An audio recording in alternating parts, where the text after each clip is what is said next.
You are just in time for the number of the day.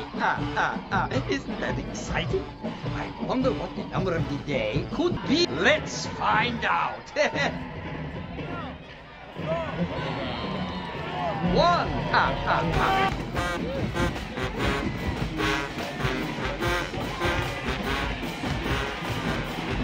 2.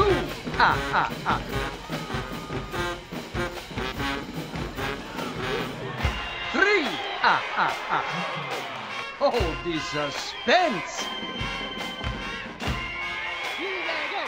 4. 5.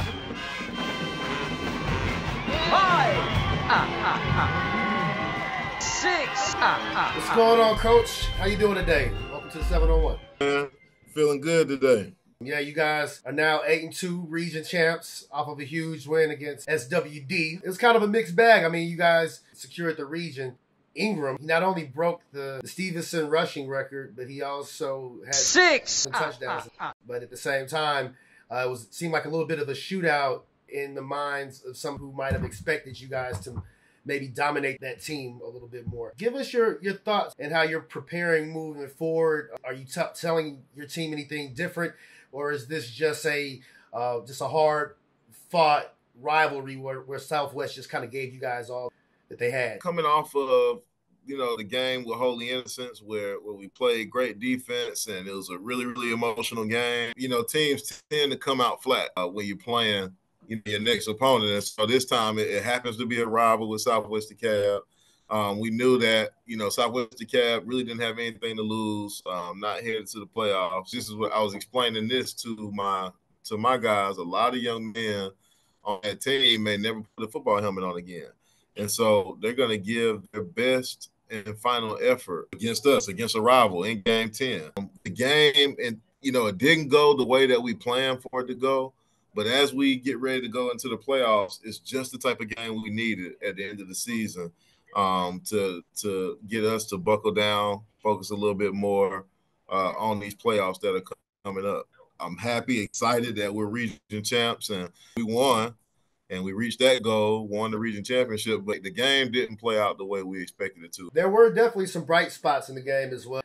The defense came up with a few key stops here and there from some of the usual suspects. Ingram coming up with that rushing record for Stephenson. Just talk to us real briefly about what does that mean for him and what does that mean to the program? It definitely puts him in great company. I mean, Raymond Sanders and Craig Lumpkin are two of the backs that the school is known for. And now, you can put Devin Ingram in that category. Devin's a special back. 6 touchdowns, 5 rushing and 1 kick return. He definitely has a special ability. The speed, the power, the vision. I credit that to him, but he has an amazing running back coach in Raymond Sanders. Definitely one of the best that I've been around. He really works with him and getting him to create vision. It's the first time I've actually seen a running back coach teach vision. He teaches patience and when to explode and when to slow down. And Devin Ingram is soaking all of that knowledge up.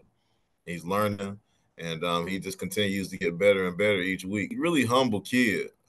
You really see most of his emotion and things like that when he's actually playing in the game. Good kid and great back, means a lot for the program. To be able to break that record is big time, and I'm happy to just even be a part of it because, history in the making. Hopefully still got a couple more games to play, and I'm looking forward to what he ends the season with. Do any of the stats right now, do they accumulate as total overall stats, or are they separate as playoff stats? No, they actually accumulate across the entire season. So the fact that he did that in just 10 games is an awesome feat in itself as well. Raymond Sanders might have had less carries, but it still was a spread across their entire season, including the playoffs. And so, so it's still accumulating. He's not finished yet. You guys have Northwest Whitfield, if I'm saying that right.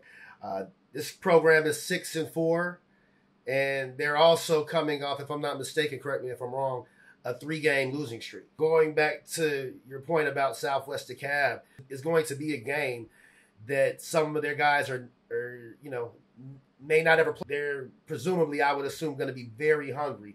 How are you approaching this, and what can we expect from this team? I think the best part about it is the fact that our current seniors, when they were freshmen, and this was Coach Gartrell's final year, they faced Northwest Whitfield in the first round and lost that football game. And so they had a chance to experience going to Northwest Whitfield in the first round of the playoffs, losing that game, and their season being over with. And so now here it is, senior year. How much more fitting could it be that you get to see Northwest Whitfield, but this time they got to come to you and get a chance to in their playoff run. And so, great motivation for this week. Outside of the fact that it's the playoffs. And so rankings don't matter, records don't matter. It's just about who can survive in advance. And so with Northwest Whitfield, like you said, they're going to come down and give us everything they got. Kids don't necessarily want to see their season cut short. They're looking at it, I know, like this is a team we beat, because just like our freshmen played them, their freshmen saw when we came up there and played as well. So them coming down here, it should be a fun event. It's going to be an eventful game. And, we're telling our guys we got to prepare and focus and lock in, because from this point forward, you just can't afford mistakes. The mistakes will cost you your season. What are some of the strong points of that Northwest Whitfield has with their team? They have a good quarterback. There's a couple of good receivers that he gets the ball to, and they have some good size on them. So they're good there. Defensively, that defensive line, the defensive front, they move around a little bit and create havoc from time to time. And so they also have an aggressive linebacker or safety type kid who plays really hard and really tries to come down and get after runners. And so just kind of up to the challenge. It's a good football team. We're in the playoffs. Teams don't make it to the playoffs if they aren't good football teams. And so we just want to make sure that, we cover all bases and we play as hard as possible so we can come away with a W. Give the fans a little bit of an idea of how your playoff run and being in the playoffs affects your regimen and your practice schedule and school for the children. We treat it like it's a different season when we get to the playoffs. You got your preseason, which is your scrimmage game and everything you do in the summer. And then when you get into the fall and into the regular season, we break that down into two pieces. So you have your non-region schedule, and then you have your region schedule, which is the most important, and that kind of controls where you wind up in the playoffs, or if you even make the playoffs, how you do in your region. When we get into the playoffs, we kind of take it up another notch. It's a lot more difficult though in DeKalb County, definitely because of time went back this past weekend, and so it's dark at 5:45, 6 o'clock, which I noticed yesterday, and we don't have lights on our field. So that's a tremendous issue that we're kind of dealing with right now, is just figuring out how we're going to solve the light issue so we can make sure we get practice in. We'll kind of be busing to the stadiums to practice this week just to make sure we can get, a couple of good days in of work. And we'll continue to work that way until we can get some lights around here. But it always happens around playoff time. So it's just another thing that, that we have to defeat.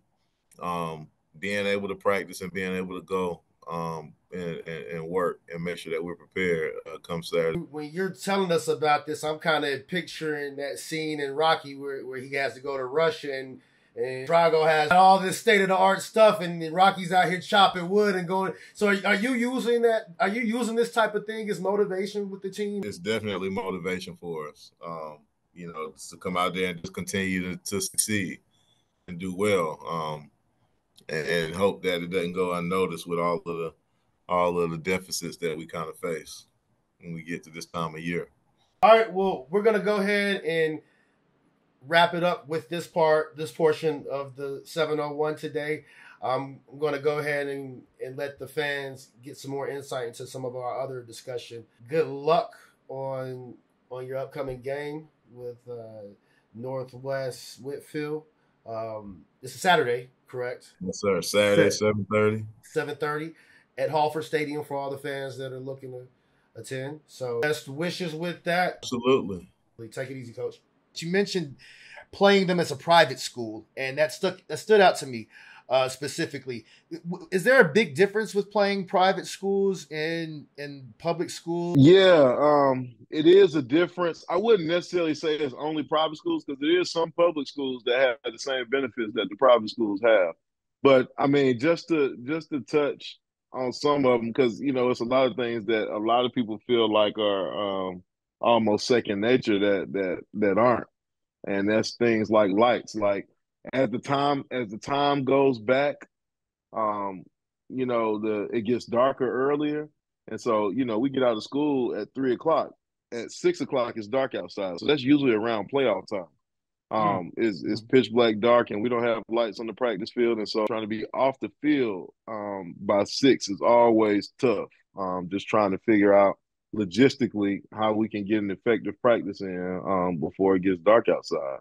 And I know that our counterparts, they got lights, so they just flick the lights on and nothing really changes. So that's one big advantage. The other is just how they can manipulate their travel situation in terms of buses, in terms of how they feed their players. Like a lot of times in the cab, we struggle getting buses. Like, so if we have to go a long distance, a lot of times we got to wait on them to pick up, their regular school bus route, and then they'll come back and get us. But they might put us at a place that we're playing a game, right before kickoff sometimes, or, logistically it's just a nightmare a lot of times when it comes to that bus. And so the food, I mean, we raise money and we fundraise and we do things of that sort so we can try to get our guys everything that they need.